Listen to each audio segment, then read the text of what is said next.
Sup you guys, ASD Classified here. So today I'm going to be talking about Power Rangers Lost Galaxy. Now Lost Galaxy is one of my favorite seasons of all time, but it's been my experience that Lost Galaxy doesn't get the kind of love in the fandom that it should get.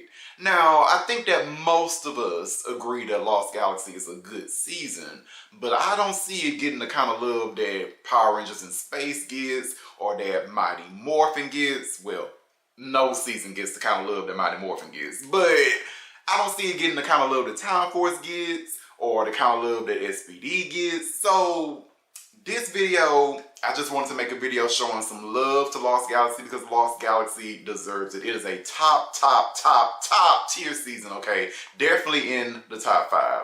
So in this video, I'm going to be talking about the top 10 moments from Power Rangers Lost Galaxy.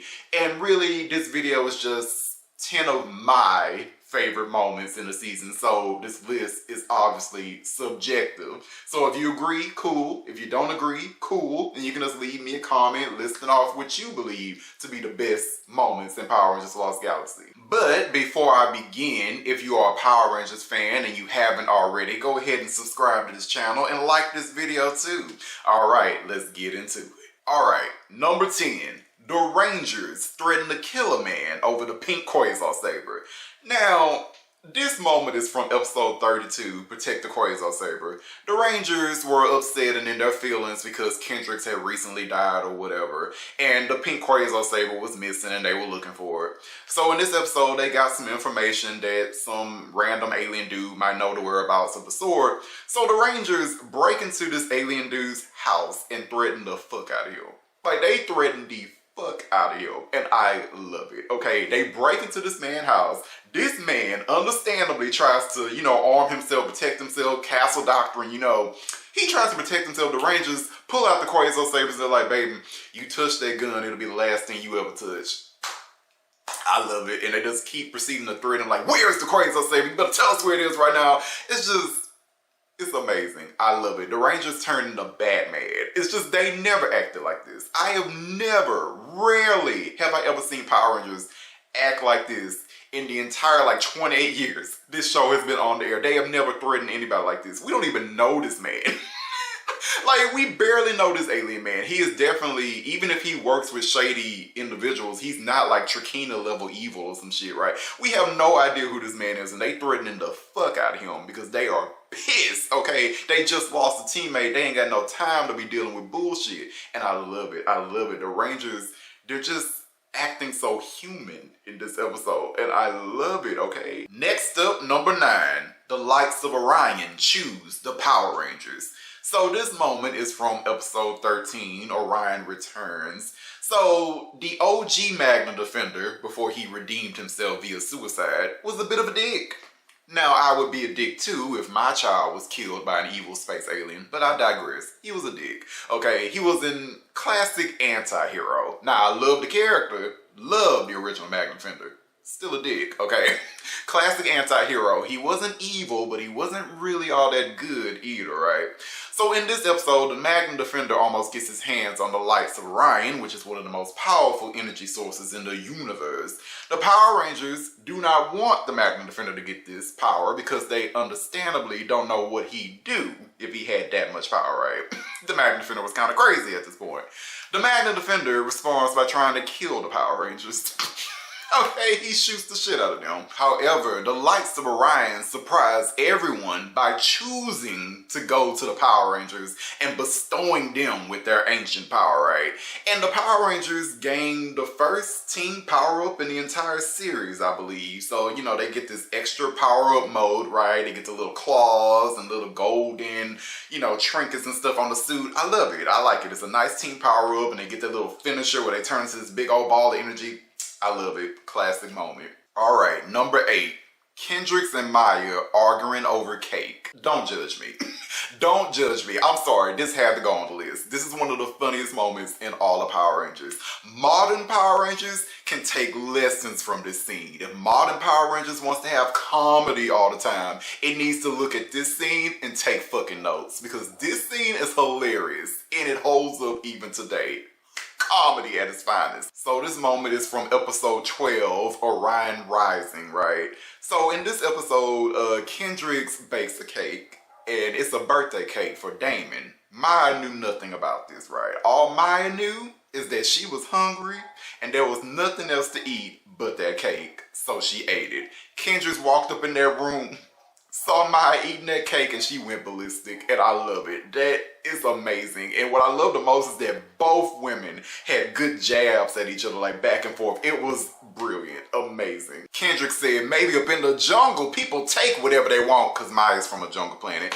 Like, maybe up in the jungle, people take whatever they want, but around here, we ask first. And Maya said, baby, in the jungle, people are happy to share.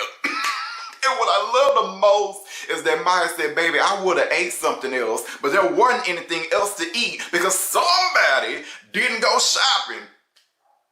And Kendrick was like, baby, I can't believe this. It's my fault you ate my cake. Now it's on me. It's on me that you ate my cake. Now, bitch, have you lost your mind? I love it. The only thing that would have made it better if they started fighting each other. Like hand fighting, like, oh my goodness. If you don't think that scene is funny, you just have no soul, period. Here, you might as well finish it. All right, number 7, Deviat forces Damon and Kai to fight each other. So this moment is from episode 19, The Lost Galacticbeast Part 1. So, Deviat kidnaps Damon and Kai, and he forces them to fight each other. And the energy that the Rangers give off while fighting each other is going to power Deviat's new Zords, the Lost Galacticbeast. So, what I love about this is how sick it is. There's something really sadistic about forcing two people, two friends, to fight each other, potentially to the death, and having them hurt and fuck each other up like that. It's brutal. Like Damon and Kai were like limping by the end of this episode. Like they were fucking each other up and couldn't control themselves while they were doing it. It's dark and sadistic, and it shows why Deviat is one of the greatest Power Ranger villains we've ever had, man. That man just didn't give a fuck. He was just evil. There's a moment where Damon and Kai are so tired from fighting each other that they can barely move, and Deviat just kicks Kai. He's like, as soon as you can pick up that fucking sword, it's back to the fight. Oh my goodness, and Damon even almost killed Kai at one point. It's crazy. I love this moment. I love it. Had to go on my list. Alright, number 6. Trekina fights off assassins. Now this moment is from episode 22, An Evil Game. Now, when most people think about this episode, they of course think about the iconic scene where Leo rips off his muscle shirt and then he morphs. Badass. Awesome. However, when I think about this episode, like, my favorite moment of it is when Trekina fights off those two assassins. So that had to go on my list. I'm sorry. I love this moment. I always love when the main villains, throw down and actually fight. And I especially love it when the main villains are females. Like, Trekina was throwing down. Like, these two random ass assassins just show up. And they thought that they were going to take my girl out. Trekina had to show them who they were fucking dealing with. And I loved it, man. She made quick work of them motherfuckers. Oh my goodness, it's an awesome fight. I love it. I actually love that fight more than when she was fighting Leo earlier. It's a fucking awesome fight, man. And Trekina showed why she's the baddest of the bad and why she's the queen of evil. Alright, number 5. Trekina becomes the queen of evil. Now this moment is from episode 21, Heir to the Throne. Now in this episode, the Power Rangers kill a parent who was merely looking for his child in cold blood. Yes, the Rangers kill Scorpius, and on his dying bed, his daughter Trekina returns home, and the two, father and daughter, they make amends with each other. Scorpius on his deathbed apologizes to his daughter for keeping her sheltered and everything. She forgives him, and then he dies and bestows her with everything that he possessed. And I love this scene. Like, throughout the season, we could tell that Scorpius, no matter how evil he was, he loved his daughter. Overprotective of her, but he loved his child. So it is sad to see a parent, just die in front of their child, no less. It's some sad shit. It always gets me, And I love the dialogue in the scene. Like, Scorpius, like, with the powers I pass on to you, Trekina, the universe will be yours. Be a powerful ruler, my sweet. I love it. I love that scene. And Trekina became the Queen of Evil at that moment and one of the most powerful villains that the Power Rangers ever went up against. I just love that whole scene. And I love at the end of the episode that Maya could even sense Trekina's rise to power and was like, you know, we just killed Scorpius, but I feel like something even more evil and powerful is just taking its place. Goddamn. Love it. Trekina was just like her dad. Evil to the bone. Yeah, tough as nails. And cute. On to number 4, Kendricks Dies.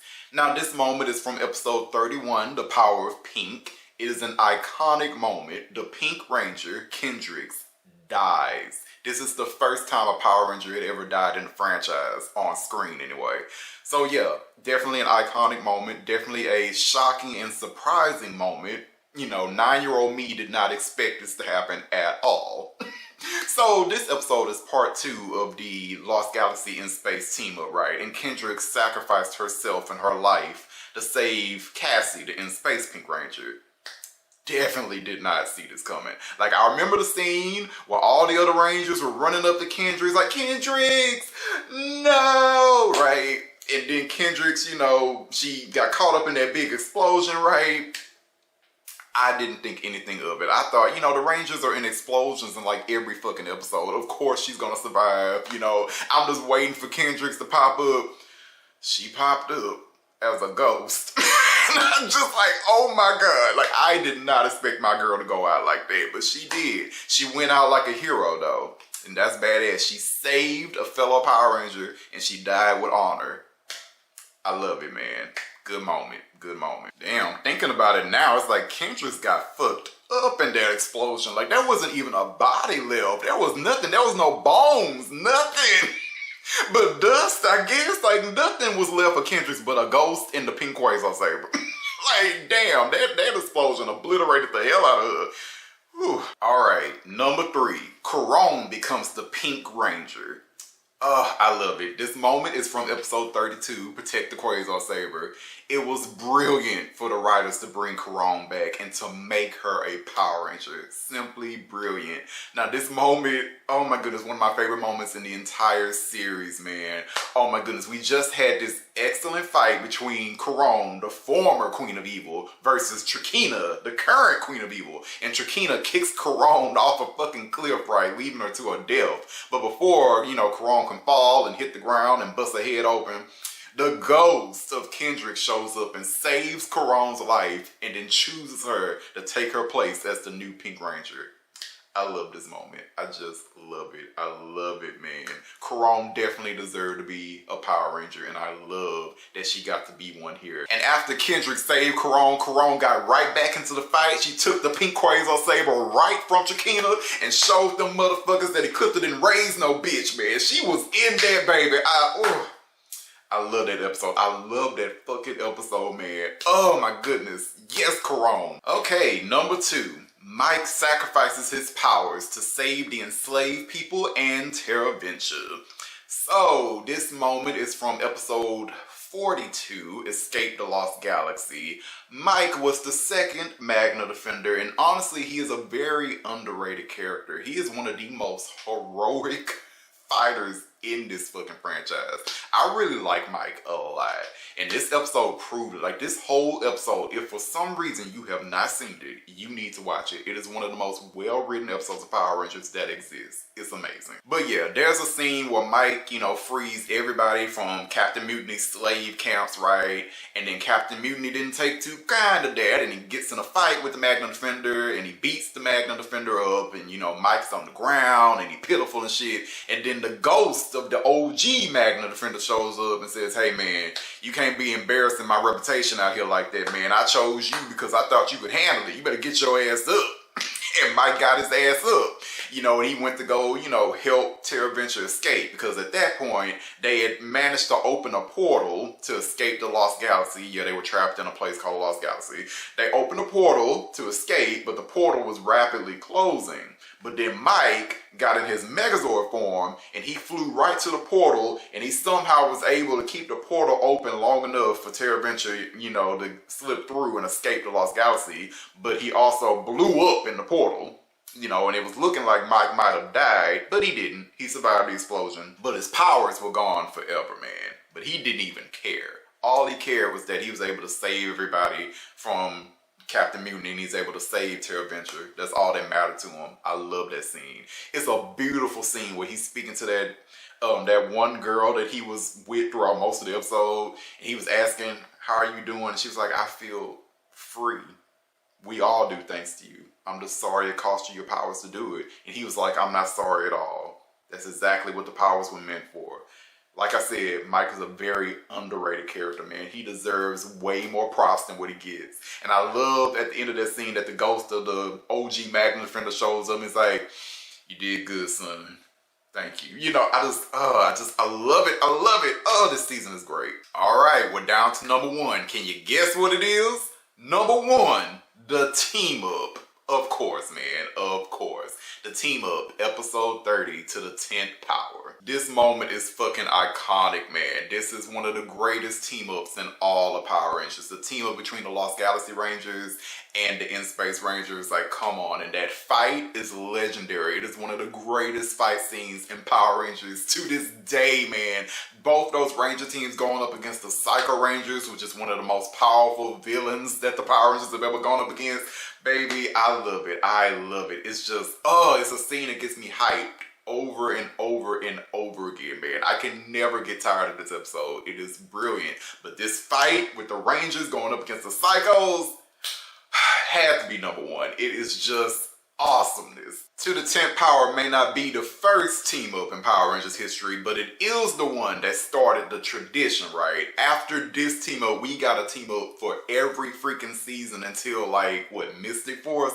So yes, this one started a great tradition, man, and it's a tradition that they need to continue for future seasons, goddammit. Don't be getting skimpy, man. We need greatness like this fucking moment, alright?